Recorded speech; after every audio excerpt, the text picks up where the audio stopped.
Hello student, आज का video बहुत ही ज़्यादा इम्पोर्टेंट होने वाला है और एक्चुअल में इस वीडियो में हम आज सीखेंगे कि एल्जेब्रिक आइडेंटिटीज और फैक्टराइजेशन। इससे पहले हम डिस्कस करेंगे कि जो हमारे क्यूबिक पॉलिनोमियल होगा उसके हम फैक्टराइज कैसे करेंगे। हालांकि इससे पहले मैं डिस्कस भी कर चुका हूँ और यहाँ पर देखा जाए तो ये नॉर्मल मेथड बच्चों को आता है, कोई दिक्कत नहीं है। इसमें क्या करते हैं कि जो क्यूबिक पॉलिनोमियल होता है इसका ओनली वन फैक्टर हम फाइंड करते हैं। इसका प्रोसीजर मैंने बताया था कि जो लास्ट नंबर होता है उसके लिए ऐसे नंबर ढूंढिए जो इस 6 नंबर को कम्प्लीटली डिवाइड करे। तो 1 का डिवाइड जाएगा 2, 3 और 6, दैट इज फैक्टर है। तो लास्ट नंबर के हम फैक्टर लेंगे और इनके आगे प्लस माइनस के साइन लगा दो। x इक्वल टू +1 रख के देखिए, x इक्वल टू ±2 रख के देखिए और इसी तरह से आगे बढ़ते जाइए। यहाँ पर ओनली हमें 1 फैक्टर चाहिए और बड़े आराम से कोई सा 1 फैक्टर हमें मिल जाएगा। सपोज यहाँ पर मैंने देखा है, ये पहले से करके रखा है, x इक्वल टू 1 रखने से इसका रिमाइंडर 0 आ गया। सो x minus 1 is a factor of px। जब x माइनस 1 ये इसका फैक्टर है तो इसमें डिवाइड प्रोसेस हमने लगा दिया और x माइनस 1 का हमने डिवाइड किया, देन रिमाइंडर 0। वही डिवीजन एलॉरिथमिक, ये एक्चुअल में बच्चों को आता है। Division algorithmic, dividend equal to divisor into quotient plus remainder. Remainder actual में 0 है तो कोई प्रॉब्लम नहीं। यहाँ पर ये देखा जाए तो ये जो स्प्लिटिंग मेथड मैंने डायरेक्ट अप्लाई किया है ये बहुत ही शॉर्टकट मेथड है। इसका वीडियो मैंने ऑलरेडी बना रखा है और इसको अगर देखना चाहते हो तो इसकी वीडियो के डिस्क्रिप्शन में इसकी लिंक दे दी जाएगी, वहाँ जाके आप इसको देख सकते हैं। एक्चुअल में यहाँ जो शॉर्टकट मैंने यूज़ किया है और बच्चों ने ये इसका लॉन्ग मेथड भी पढ़ा है, मैं यहाँ पर थोड़ा सा डिस्कस करूँगा क्योंकि इसी मेथड को, क्वेश्चन को मैं एक नए मेथड से करना चाह रहा हूँ। क्योंकि इसी क्वेश्चन का जो सेकंड मेथड होगा वो जब तक हम इसको नहीं सीखेंगे तब तक वो समझ में नहीं आएगा। तो इसका सेकंड मेथड इसी क्वेश्चन का समझने के लिए पहले मैं इसका मेथड बताऊंगा कि एक नया मेथड है वो एक्चुअल में क्या है। तो इस क्वेश्चन को हम देखते हैं, x² प्लस x माइनस के 6। लास्ट में हमारा ये 6 लिखा गया है, इसका हम फैक्टर देखते हैं। तो एक्चुअल में मैंने अपनी तरफ से देखा जाए तो वही प्रोसीजर अप्लाई कर सकते हैं, 1, 2, 3 और 6। तो ये x इक्वल टू और x इक्वल टू 2 और x इक्वल टू -3 से एक्चुअल में ये 0 होता है। तो हमें क्लियर हो जाएगा कि भाई x प्लस 3 इसका फैक्टर हो गया, ये फैक्टर हो गया। अब देखो इसे करने का तरीका क्या होता है, इसे थोड़ा सा समझना है अच्छे से कि सबसे बड़ी पावर को पहले हम देखते हैं। यहाँ जितनी भी पावर है इसका एक कम पावर करिए और जो भी हमारा फैक्टर निकल के आया उसे ब्रैकेट में रखिए। हमें आगे तक ये बिल्कुल सेम डिटो लेना है, लेकिन इससे पहले हमें देखना है कि x² तो इसे सॉल्व करने से x² ही रहना चाहिए। अंदर अगर हम मल्टीप्लाई करते हैं तो ये x² आ जाएगा, प्लस का 3x आ जाएगा। तो अगर देखा जाए तो प्लस का 3x हमने ज़्यादा ऐड करा दिया, तो बैलेंस करने के लिए इतना ही हम माइनस कर देंगे, बाकी का सेम x माइनस 6। एक बार फिर समझिए, ये जो बड़ी पावर x² का ऑपरेशन होगा और x² में से इसका एक पावर कम कर देंगे। जो भी हमारा फैक्टर निकल के आया है बिना सोचे यहाँ पर ब्रैकेट में इसके फैक्टर को लिखेंगे और इसे सिंप्लीफाई करेंगे। केवल इतने पोर्शन को सिंप्लीफाई करेंगे, मैं अलग से करके दिखा रहा हूँ। तो ये x² प्लस का 3x, लेकिन आना क्या चाहिए, ये पूरा पोर्शन x² बचना चाहिए, बाकी का प्लस का 3x आ रहा है। तो बैलेंस करने के लिए इतना हमने माइनस कर दिया। ये थोड़ा सा समझना है, अगर ये चीज़ समझ में आ गई तो कोई प्रॉब्लम नहीं आएगी। x इंटू x प्लस 3, इसी सिंप्लीफाई करेंगे तो ये माइनस का 2x माइनस का 6, x प्लस 3। अगर देखा जाए तो यहाँ से -2 कॉमन आ गया तो ये x प्लस 3 आ जाएगा और ये x प्लस 3 और x प्लस 3 हमारा सेम ब्रैकेट है। इसी मेथड की एक खास पहचान है कि यहाँ जो भी आपने सबसे पहले फैक्टर लिया है वही फैक्टर हमें कंटिन्यू मिलता जाएगा। तो यहाँ से हो जाएगा x माइनस 2। देखा जाए ये नया मेथड हम सीख के आ रहे हैं। एक्चुअल में ये बताना मेरे एक मजबूरी है क्योंकि यहाँ पर हम जो क्यूबिक पॉलिनोमियल को सेकंड मेथड से करेंगे वो थोड़ा सा इसी तरीके से होगा। देखिए उसमें करते क्या है, सेम डिटो। जैसा कि यहाँ पर मैं बता दूँ, सेकंड मेथड के लिए ये सेकंड मेथड हमारा यहाँ से शुरू हो जाएगा, x माइनस ये तो लेना पड़ेगा, ये सेम आएगा। फिर इसके बाद क्या करना है, हमारा पॉलिनोमियल है x³ minus k 7x plus 6। इस सेकंड मेथड से एक और फायदा होगा कि आपको डिवाइड नहीं करना, बिना डिवाइड किए हुए इसके बड़े आराम से हमारा ये वाला पोर्शन आ जाएगा, इसके इजीली फैक्टर हो जाएंगे। तो मैंने कहा कि सबसे पहले फर्स्ट एक्स क्यूब, इसकी एक पावर कम करिए, एक्स स्क्वायर आ गया, और इसके ब्रैकेट में ये जो फैक्टर निकल गया है वो रखिए। और ये ध्यान रखना कि ये पूरा का पूरा पोर्शन एक्स क्यूब के इक्वल होना चाहिए। अगर कुछ एक्स्ट्रा आ रहा है तो या तो उसको ऐड करेंगे या सब्ट्रैक्ट करेंगे। जैसे सपोज यहाँ ऐड हो रहा है इसके अंदर, तो आगे जाके सब्ट्रैक्ट करिए, अगर सब्ट्रैक्ट हो रहा है तो आगे जाके ऐड करिए। तो इसे यहाँ पर बैलेंस करके देखते हैं। तो एक्स क्यूब हमारे पास ऑलरेडी आ रहा है, माइनस का एक्स स्क्वायर, तो ये माइनस का एक्स स्क्वायर एक्स्ट्रा आ रहा है, तो इतना ही बैलेंस करने के लिए प्लस लगा दिया। बाकी का ये वाला पोर्शन सेम डिटो रखिए, माइनस के 7x प्लस के 6। एक दो बार देखेंगे करेंगे तो ये मेथड बाकी धीरे धीरे आने लगेगा। हो सकता है कि फर्स्ट टाइम थोड़ा सा प्रॉब्लम आएगा इसको बैलेंस करने में, अगर ये क्लियर हो गया तो फिर कोई प्रॉब्लम नहीं। बाकी का ये पोर्शन सेम अब चलता रहेगा, इसमें कुछ नहीं करना है। ये एक्स स्क्वायर देखिए, अब जैसे हमने एक्स क्यूब के साथ किया था वही सेम ऑपरेशन एक्स स्क्वायर के साथ करिए। इसमें से एक एक्स के पावर को कम करिए और जो भी हमारा फैक्टर निकल गया है उसे ब्रैकेट के अंदर रखिए, फिर इसी की तरह से बैलेंस करिए। तो यहाँ पर देखिए जाए तो एक्स का एक्स से मल्टीप्लाई करेंगे तो एक्स स्क्वायर ऑलरेडी आ रहा है, माइनस का एक्स इसमें अधिक सब्ट्रैक्ट हो रहा है तो इतना ही हम प्लस करा देंगे। अगर देखा जाए तो इसे अगर मैं सॉल्व करूँगा तो ये हमारा एक्स स्क्वायर माइनस एक्स, मुझे तो केवल एक्स स्क्वायर चाहिएगा, इसमें माइनस एक्स और सब्ट्रैक्ट हो गया इसलिए मैंने बैलेंस कर दिया। बाकी का सेम पोर्शन माइनस के 7x प्लस 6। तो आगे देखा जाए एक और इसकी खासियत है कि जैसे जैसे हम ईस्ट पावर में ये ऑपरेशन करते जाएंगे तो हमारे ये ब्रैकेट यानी फैक्टर सेम मिलता जाएगा। इसका मतलब है हमारा क्वेश्चन बिल्कुल सही चल रहा है। X square x minus 1 plus x minus 1, अगर देखा जाए तो यहाँ पर ये लाइक टर्म्स है तो माइनस का 6x प्लस के 6, तो ये हो जाएगा x square x minus 1 plus x minus 1। यहाँ से देखा जाए लास्ट 2 टर्म में जो बचेगा -6 कॉमन आ रहा है, और यही इस क्वेश्चन की पहचान है कि हमारा आंसर सही आ रहा है कि नहीं आ रहा है। लास्ट यूनिट में ऑटोमेटिक कॉमन लेने से अगर सेम यही ब्रैकेट आ जाए तो समझ लेना हमारा आंसर बिल्कुल सही चल रहा है, कोई प्रॉब्लम नहीं है। X minus 1 x minus 1 x minus 1, ये ब्रैकेट पूरा का पूरा कॉमन आ गया तो x square plus x minus 6। अब यहाँ पर तुमने देखा कि हमारा सेम पोर्शन ये बनके तैयार हो गया, और इसमें चाहो तो अपना शॉर्टकट अप्लाई कर सकते हो। X minus 1 x square plus x already इसके फैक्टर हो रहे हैं एक्स प्लस 3 और ये एक्स माइनस 2।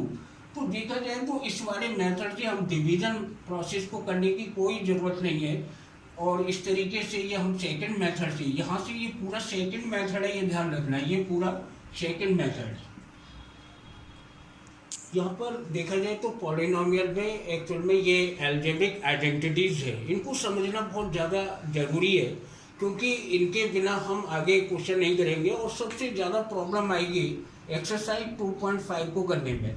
एक्चुअल में प्रॉब्लम क्या है कि यहाँ एक तो फैक्टराइज भी करना होता है और एक्सपेंडेड फॉर्म में यानी इन आइडेंटिटी का यूज़ भी करना होता है। तो बच्चे को सबसे ज़्यादा प्रॉब्लम आती है, वो समझ नहीं पाता है कि मैं फैक्टराइज कर रहा हूँ या फिर मैं आइडेंटिटी को एक्सपेंडेड फॉर्म में यूज़ कर रहा हूँ। तो सबसे पहले ही मैं यहाँ ये दिखाने की कोशिश करूँगा, ये जो मैंने आइडेंटिटीज लिखी हैं ध्यान रखना, मैं नीचे से ऊपर की तरफ जाऊँगा, इनको उल्टा लिखा गया है, वो जानबूझ के लिखा है मैंने। मैं पहले स्टार्टिंग में पहले इधर से नीचे से ऊपर की तरफ आइडेंटिटी को समझाते हुए जाऊँगा। तो यहाँ पर अगर सभी आइडेंटिटीज को ध्यान से रखना है, देखना है, तो हमें ये समझना बहुत ज़रूरी है कि इसमें एक पॉलिनोमियल फॉर्म है और दूसरा फैक्टर फॉर्म है। ध्यान देना, पॉलिनोमियल और फैक्टर, यानी फैक्टराइज करना है तो हमें इस फॉर्म से ये फॉर्म बनाना है, और पॉलिनोमियल फॉर्म है तो डेफिनेट हमें पॉलिनोमियल यानी फैक्टराइज दिया है तो वो मल्टीपल फॉर्म में होगा तो उनको ये बनाना है। एक बार फिर समझ ले, सबसे पहले हमें ये देखना है कि यहाँ पर जितनी भी आइडेंटिटीज लिखी हैं इसकी वन साइड फैक्टर फॉर्म है और दूसरा साइड इसका पॉलिनोमियल फॉर्म है, ये ध्यान रखना है। मैं इसकी पहचान बता दूं कि इस तरह की कोई भी आइडेंटिटी अगर तुमको दिखाई दे, अगर ब्रैकेट्स मल्टीप्लाई करते हो इस तरीके से, ब्रैकेट आपस में मल्टीप्लाई कर रही हो, तो समझ लेना वो फैक्टर फॉर्म है। सपोज जैसे मैंने लिखा a plus B into A plus B, तो ये एक्चुअल में फैक्टर फॉर्म है। और इसी को हम a प्लस बी का होल स्क्वायर लिख दें और बच्चे को कहा जाए कि फैक्टराइज इट। हो सकता है कि बच्चा इसको एक्सपेंडेड फॉर्म में लिख दे, तो वो गलत कर रहा है। ये एक्चुअल में पॉलिनोमियल फॉर्म है और ये हमारा फैक्टर फॉर्म है। बहुत जल्दी से देखेंगे यहाँ पर, ये हमारा फैक्टर फॉर्म है, ये हमारा पॉलिनोमियल है, ये फैक्टर है, ये पॉलिनोमियल है। ये हम ब्रैकेट आपस में देखिए मल्टीप्लाई कर रहे हैं, ये हमारा फैक्टर फॉर्म है, ये हमारा पॉलिनोमियल फॉर्म है। यहाँ पर देखिए पावर आ गया, यानी a प्लस बी प्लस सी का होल स्क्वायर, ये हमारा फैक्टर फॉर्म है, ये पॉलिनोमियल फॉर्म है, ये फैक्टर, ये पॉलिनोमियल, ये फैक्टर, ये पॉलिनोमियल। यहाँ पर देखिए ये ब्रैकेट और इनटू ये ब्रैकेट, ये हमारा फैक्टर फॉर्म है और ये हमारा पॉलिनोमियल फॉर्म है। तो मेरे अंदाज से शायद बच्चों को क्लियर हो गया होगा कि हमारा कौन सा फैक्टर फॉर्म है और कौन सा पॉलिनोमियल फॉर्म है। जब भी हमारा एक्सरसाइज 2.5 में कोई भी क्वेश्चन आएगा, अगर फैक्टराइज के लिए आएगा, तो निश्चित मानिए उसका पॉलिनोमियल फॉर्म दे रखा होगा, हमें उसको फैक्टराइज फॉर्म में लेके आना है। यहाँ पर कुछ एग्जाम्पल जैसे मैं ले रहा हूँ, सपोज अगर a प्लस बी का होल स्क्वायर, और एक और यहाँ पर चीज़ को समझने की कोशिश करिए, मैंने ज़्यादातर अपनी तरफ से ब्रैकेट का यूज़ किया है, a प्लस बी का होल स्क्वायर, इसी को देखिए ध्यान से।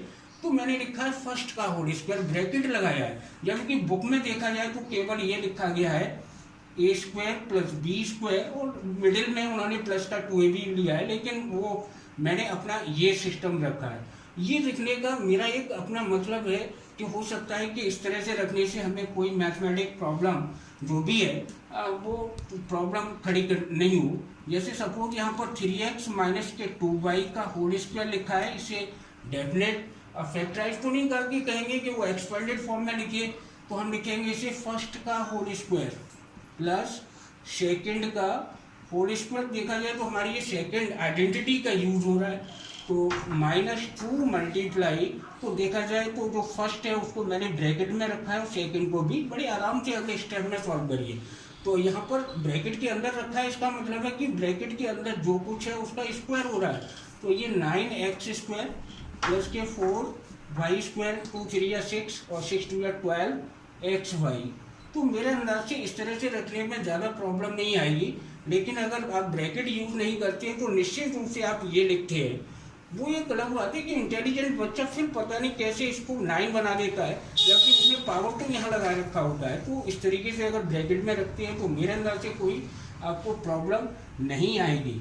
अब प्रॉब्लम है यहाँ पर देखिए, अगर एक्सपेंडेड फॉर्म में आता है तो ये होगा, अगर फैक्टराइज होगा तो डेफिनेट मानिए कि ये वाली फॉर्म होगी, इसको हमें ये बनाना है। यहाँ पर मैं अपनी तरफ से एक क्वेश्चन बना के दे रहा हूँ कि एक्स स्क्वायर प्लस के 4x प्लस 4। अब क्वेश्चन होगा कि हमारा फैक्टराइज करिए। भाई सीधी सीधी बात है कि इसमें 1 2 3 टर्म्स हैं, हमारे 3 टर्म्स हैं, इसमें एनी 2 टर्म्स स्क्वायर फॉर्म में होंगे, तो ये और ये हमारा टर्म स्क्वायर फॉर्म में, तो ये यानी हमारा पॉलिनोमियल फॉर्म में इसको ये बनाना है। तो फर्स्ट का होल स्क्वायर प्लस सेकेंड का whole square plus 2 multiply first into second. तो देखा जाए हम फैक्टराइज कर रहे हैं तो ये a square plus B square plus 2ab आ गया, यानी x प्लस 2 का होल स्क्वायर हो गया। तो इसमें कोई प्रॉब्लम नहीं है। ऐसे ही यहाँ पर ये दोनों आइडेंटिटी को कर सकते हैं। और ये थर्ड आइडेंटिटी है a plus b a minus b का whole, a plus b a minus b, जिसको हम कहते हैं difference of the two square. अगर फैक्टराइज कभी भी आएगा तो a square minus B square होगा। ये हमारी पॉलिनोमियल फॉर्म है, इसके फैक्टर हमको ये बनाने हैं। For example 9 minus x square, तो डेफिनेट वो कहेंगे कि फैक्टराइज है, तो पहले इसकी फॉर्म को ये बनाइए। तो इसे हम लिखेंगे 3 का स्क्वायर माइनस एक्स का होल स्क्वायर, यानी a square minus B square. Side में चाहो तो इसकी आइडेंटिटी लिख सकती है, इसमें एक बार प्लस और एक बार माइनस कर देना है, तो 3 प्लस एक्स और ये हो जाएगा 3 माइनस एक्स हो जाएगा। ये एक्चुअल में फैक्टर हो गए। अब इसी पर अगर कोई क्वेश्चन आता है कि भाई सॉल्व इट, अब सॉल्व इट में जैसे हम सपोज लेते हैं कि 95 मल्टीप्लाई 105 आ गया, तो देखा जाए तो ये 100 माइनस 5 हो जाएगा और ये हमारा 100 प्लस 5 हो जाएगा। तो देखा जाए तो ये प्रोडक्ट फॉर्म में आ रहा है, तो इसको हम आगे a प्लस बी या माइनस बी का फॉर्मूला सीधे सीधे बन रहा है, तो इसे बड़े आराम से हम इसे सॉल्व कर सकते हैं और इसका आंसर दे सकते हैं, इसमें कोई प्रॉब्लम नहीं है। यहाँ पर अगर फोर्थ आइडेंटिटी को ध्यान से देखें तो ये एक्चुअल में मल्टीपल फॉर्म के लिए बहुत ज़्यादा यूज होती है। तो ये इसमें एक्सरसाइज 2.5 में कहा जाए तो फर्स्ट क्वेश्चन शायद इसी का है, x plus a into x plus B, यानी दो ब्रैकेट अगर देखेंगे तो इनमें खास पहचान है। और एक और मैं प्रत्येक बच्चे को बात बता दूं कि जब भी आप आइडेंटिटीज करें तो उसकी पहचान अपने दिमाग में जरूर रखिएगा। तो जैसे मैं अपने दिमाग में पहचान बता रहा हूँ कि इसका फर्स्ट टर्म ऑलवेज सेम रहता है, तो x plus a into x plus b first term दोनों का सेम है और सेकंड टर्म कुछ भी हो सकता है। अब जैसे क्वेश्चन क्या आता है कि x plus two into x plus three, हमें सीधे सीधे मल्टीप्लाई नहीं करना है, हमें यूज द आइडेंटिटी करना है, ये ध्यान रखना है। तो यहाँ फर्स्ट टर्म सेम है तो हमने देखा कि फर्स्ट टर्म का स्क्वायर हो जाएगा और सेकेंड टर्म में क्या होता है कि लास्ट के दोनों टर्म का सम करिए, यानी 2 प्लस 3 इंटू फर्स्ट टर्म, ये इंटू फर्स्ट टर्म प्लस, यानी इसका जो प्रोडक्ट है वो 1 2 3 टर्म में आ जाएगा और लास्ट के टर्म में क्या करते हैं 2 मल्टीप्लाई 3। अब इसे सिंप्लीफाई करेंगे तो एक्स स्क्वायर प्लस के 5x प्लस के 6, ये बहुत जल्दी से इसका आंसर आ जाएगा। तो इसी तरह से एक और मैं क्वेश्चन दे रहा हूँ कि 3x प्लस 2 और 3x, सपोज मैंने माइनस का ले लिया, तो देखिए इसके 3 टर्म में आंसर लेके आना है। तो फर्स्ट टर्म हमारा 3x, इसका होल स्क्वायर लगाइए प्लस लास्ट के 2 टर्म विद साइन लेंगे तो ये प्लस का है ये माइनस का है, तो 2 माइनस 5 इंटू फर्स्ट टर्म हमारा 3x है प्लस 2 मल्टीप्लाई माइनस का 5। अब जैसे मैंने होल स्क्वायर लगा रखा है तो 9x स्क्वायर हो जाएगा, इसको हम सिंप्लीफाई करेंगे तो ये माइनस रह जाएगा 3 3 जा 9 माइनस के 9x और ये माइनस का 10। तो ये बहुत जल्दी से इसका आंसर आ जाएगा। और यहाँ पर अगर देखा जाए तो जो फिफ्थ आइडेंटिटी है इसमें ज़्यादा प्रॉब्लम नहीं आएगी कि a प्लस बी प्लस सी का होल स्क्वायर, ये सभी बच्चे जानते हैं, ये हमारी पॉलिनोमियल फॉर्म है, ये इसका फैक्टराइजेशन फॉर्म है, तो इसमें कोई प्रॉब्लम नहीं है।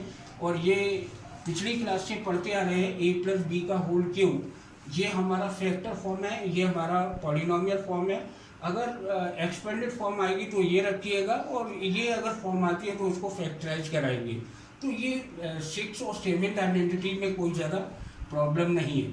अब प्रॉब्लम आती है हमारी 7th आइडेंटिटी। एक्चुअल में अगर मल्टीपल आता है तो आप डायरेक्ट ये लिखिएगा, लेकिन अगर फैक्टराइज करने के लिए आएगा तो क्वेश्चन होगा एक्स क्यूब प्लस 8। इसकी पहचान है कि 2 टर्म्स होंगे और उन 2 टर्म्स में होल क्यूब होगा, कैसे भी करके। और एक और चीज़ ध्यान रखिए, जब भी हम फैक्टराइज कर रहे हैं तो कहीं ऐसा तो नहीं कि कॉमन मिल रहा हो। सपोज मैं यहीं पर लिख दूँ एक्स पर पावर 4 प्लस 8x, एक नया क्वेश्चन बना दिया, यहाँ से x पहले कॉमन ले तो एक्स क्यूब प्लस के 8 हो जाएगा। तो देखा जाए तो इसमें ए क्यूब प्लस बी क्यूब की आइडेंटिटी आ रही है, तो इसे हम लिखेंगे एक्स पे पावर 3 प्लस 2 पे पावर 3 एक्स इंटू, अब ए क्यूब प्लस बी क्यूब है तो ए प्लस बी, यानी ब्रैकेट के अंदर है ए प्लस बी और सेकंड ब्रैकेट में आएगा इसका स्क्वायर करिए प्लस सेकंड का स्क्वायर करिए और यहाँ माइनस आता है दोनों का प्रोडक्ट, यानी x इंटू 2 यानी 2x हो जाएगा। चाहूँ तो इसको स्मॉल ब्रैकेट में ये इसके फैक्टराइजेशन हो गए। तो मुझे नहीं लग रहा कि इसमें और इसमें ज़्यादा प्रॉब्लम आएगी। अब सबसे इम्पोर्टेंट क्वेश्चन बनता है तुम्हारा a cube plus b cube plus c cube minus का 3abc। इसके लिए मैं अपनी तरफ से कुछ क्वेश्चन दे रहा हूँ, ध्यान देना, क्वेश्चन दे रहा हूँ, ध्यान देना। यहाँ पर हम एक्चुअल में लास्ट जो प्रॉपर्टी हमारी बनती है ये 10 और 11। एक्चुअल में ये 11 पे एक बहुत अच्छा क्वेश्चन बनता है, जैसा कि मैंने यहाँ पर दिखाया है कि a cube plus b cube plus c cube minus 3abc, ये हमारा पॉलिनोमियल है और ये हमारा फैक्टर फॉर्म है। तो जैसा यहाँ पर मैंने एक एग्जाम्पल लिया है, इसकी पहचान है 1 2 3, इसके 3 टर्म्स पर होल क्यूब हो रहा होगा और लास्ट में ये 3abc, यानी लास्ट में कुछ न कुछ जुड़ा होगा, यानी 1 2 3 4 टर्म्स होंगे और इन 4 टर्म में से कम 3 टर्म्स होल क्यूब में होंगे। इन होल क्यूब को ध्यान से देखना, ईच होल क्यूब के बिटवीन हमेशा प्लस का साइन होना चाहिए। मैंने यहाँ जानबूझ के ये नेगेटिव साइन रखा है, तो उसको देखिए कैसे शिफ्ट करेंगे। यहाँ पर 27 को ये लिखा जाएगा, नेगेटिव साइन को अंदर शिफ्ट कर दिया जाएगा, तो माइनस बाई पे पावर 3 को ये ध्यान रखना है, क्योंकि ईच क्यूब के बिटवीन हमेशा प्लस का साइन रहना चाहिए और यहाँ हमेशा हमारा माइनस होता है। अपनी तरफ से आप माइनस लगाइए तो ये a cube plus b cube plus c cube minus 3abc ABC यही वापस आ जाएंगे। तो ये वाली फॉर्मेट हमारा बन के तैयार हो गया। इससे हमें ये बनाना है, तो यानी फर्स्ट टर्म में a plus B plus C, तो हमारा a b और c, a plus B plus सी।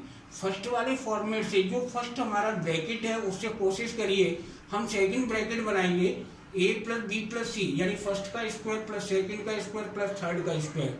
ध्यान देना माइनस फर्स्ट इंटू सेकंड, इसमें माइनस चलता है, minus second into third minus third into first. तो यहाँ पर देखा जाए तो फर्स्ट का स्क्वायर प्लस सेकंड का स्क्वायर प्लस थर्ड का स्क्वायर। फिर आगे आएगा माइनस फर्स्ट इंटू सेकेंड, फिर माइनस आ गया सेकंड इंटू थर्ड, फिर माइनस थर्ड इंटू फर्स्ट। इसको सिंप्लीफाई करिए, ये हमारा फैक्टराइजेशन फॉर्म आ जाएगी। यहाँ पर देखा जाए तो फाइंड द वैल्यू का एक क्वेश्चन बनता है, बहुत अच्छा क्वेश्चन है। इसमें करना क्या है कि आपको क्यूब सॉल्व नहीं करने, ध्यान देना, यूज द आइडेंटिटी, यहीं पर इनका यूज करना है। तो इनको ABC लेट करिए और इसकी खासियत होती है इसमें ये लास्ट फॉर्मूला हमारा यूज होगा कि a plus B plus C equal to 0, यानी जिनके क्यूब्स किए जा रहे हैं उनके अंदर वाले नंबर का सम अगर 0 आ जाता है तो ये a cube plus B cube plus C cube equal to 3abc। Actual में ये वाली आइडेंटिटी इसी से बनी है। इसमें होना क्या है कि a प्लस बी प्लस सी ये 0 हो जाएगा तो ये ब्रैकेट खत्म हो जाएगा, माइनस का 3abc इधर आ जाएगा, तो ये आइडेंटिटी बन के तैयार हो गई। इसमें क्या किया, इसके अंदर वाले नंबर को मैंने ABC लेट किया। फिर हमने देखा कि a प्लस बी प्लस सी का सम लगा के देखेंगे तो यहाँ पर माइनस का 12 प्लस के 7 प्लस के 5 यानी minus 12 plus 12 equal to 0। a plus B plus C equal to 0 आ जाता है तो फिर हमारी ये डेफिनेट आइडेंटिटी बन जाती है a cube plus B cube plus C cube equal to this. ABC की जो भी हमने वैल्यू पुट की है लेट की थी उनको पुट कराइए और फाइनली इधर हमारा आंसर आ जाएगा। तो यहाँ पर ये मैंने होमवर्क दिया है और ये क्वेश्चन नंबर 1 और 2 ये बच्चों को अपने आप करना है। और इसके अलावा मैंने ये जो मेरी साइट है माई math research Sanjay Sharma .blogspot.com, इस साइट पर मैंने इसके सॉल्यूशन, होमवर्क और ये हमारा चैप्टर 2 पॉलिनोमियल जो चैप्टर है इसके सभी सॉल्यूशन और इसके NCERT सॉल्यूशन और एक्स्ट्रा कोर्स सॉल्यूशन मैंने दिए हैं और वो मेरी साइट पर इस पर जाके आप देख सकते हैं। और इसके अलावा अगर और कोई भी प्रॉब्लम है तो मेरा जो व्हाट्सअप नंबर मैंने दिया है उस पर आप यूज़ कर सकते हैं। और ये जो वेबसाइट ये साइट है मेरी, इसको मैंने डिस्क्रिप्शन पे डाल रखा है, वहाँ जाके आप इसको चेक कर सकते हैं।